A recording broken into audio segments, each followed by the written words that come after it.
واهلا بيكم في اولى حلقات البودكاست على القناه دي. والنهارده معايا ضيف عزيز جدا عليا وعليكم ان شاء الله، وهو الاستاذ الكبير عبد المنعم عمار. اهلا بيك يا عبد المنعم. حبيبي يا عبد والله. قبل اي حاجه بس انا مبسوط جدا ان انا معاك النهارده. الله يكرمك حبيبي. حبيبي يا بود والله تسلم. ولا فعلا انا مبسوط كمان ان اول ضيف في عمل عظيم زي ده. واخر ضيف ان شاء الله. نعم. لا يا حبيبي مفيش حاجه خالص، قول لنا بقى. اقول ايه؟ يعني عرفنا بنفسك وكده يعني. انت مالك بس متوتر كده ليه؟ اسف معلش متوتر من الهيبه بس. لا يا عم ولا هبه ولا حاجه. انا عبد المنعم عمار، شاب عندي 18 سنه، يعني بحب العب كوره وبحب اعمل فيديوهات كوره وكده يعني، وطالب في ثالثه ثانوي وبس كده تقريبا. تاكل استفندي. هو ماله يا حبيبي؟ ألف هنا على قلبك يا حبيبي. عايزين بقى نسألك شوية أسئلة وتجاوبنا عليها بمنتهى الأريحية والشفافية. اتفضل يا اخويا. والنهاردة بنكتب سيرتك الذاتية، تحب إيه اللي يكون أول عنوان لأول فصل في حياتك بشكل عام؟ لو بنكتب سيره ذاتيه يعني ممكن يبقى اول فصل اسمه البدايه. منطقي جدا، بس أحب أسألك إشمعنى العنوان ده؟ اول فصل اللي هو يعني الطفوله، مش كده؟ أيوه مظبوط. ماشي، ما هو انا ما شفتش اي حاجه ولا شفت معاناه في طفولتي يعني، الحمد لله. فحرفيا هي البدايه يعني. بداية لإيه بالظبط؟ بدايه لحياتي بشكل عام.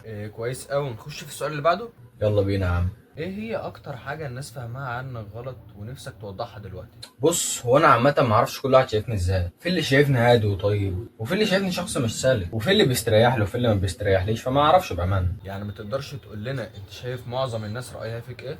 يعني ممكن الاغلبيه بتشوفني هادي كده وفي حالي، بس انا عامه كده بحب يبقى ليها زون لوحدي، ودي حاجه كويسه بالنسبه للناس وحاجه سلبيه بالنسبه لناس كتير. ده مش اكتئاب، بالعكس والله انا من اسعد الناس في الدنيا، بس هو انا حرفيا كده. بس انا اتوقع عامه ان دي حاجه كويسه، هي ايه بالظبط؟ ان كل واحد يبقى ليه الزون بتاعته وحياته الخاصه. ايوه بالظبط، ما هو ده اللي انا بتكلم فيه. فاهمك عامه. خلينا بقى نروح للسؤال اللي بعده. لو رجعنا بالزمن 10 سنين لورا، كنت تتخيل ان انت تكون في المكان اللي انت فيه دلوقتي؟ ما هو لو رجعنا بالزمن 10 سنين لورا يبقى انا كان عندي 8 سنين، هبقى يعني هتخيل ايه يعني وقتها؟ المكان اللي انت فيه دلوقتي.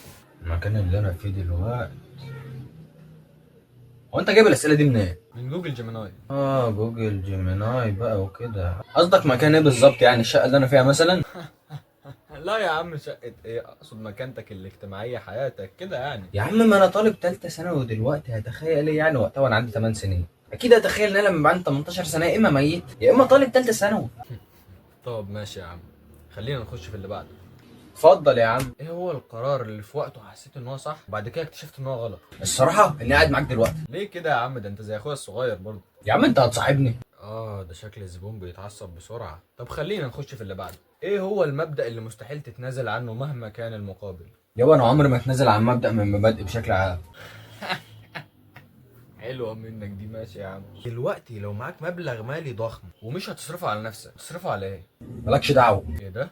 اه يا عم مالكش دعوه، انا حر وانت هتشاركني. بقول لك ايه، فكك من الكلام ده وخمسة رجولة بقى. يا عم يلا 5 رجول. ماشي يا عم. مين الشخص اللي أثر في تكوين شخصيتك بس هو ما يعرفش ان هو عمل كده؟ بص، هم شخصين بس هم عارفين ان هم عملوا كده. مين بقى؟ ابويا وامي واخواتي ونفسي. هم دول اتنين؟ احنا كلنا واحد ونفس اللي جوايا تانينا. طب وانا؟ انت مين؟ انا. يا عم وانا اعرفك اصلا؟ شكرا يا ابن الأصول يا متربي. هو في ايه؟ كده يا جماعة نبقى خلصنا حلقتنا النهاردة، واكتبوا لنا لو عايزيننا نستضيف الزفت ده تاني، وبس كده، وما تنسوش تصلوا على النبي.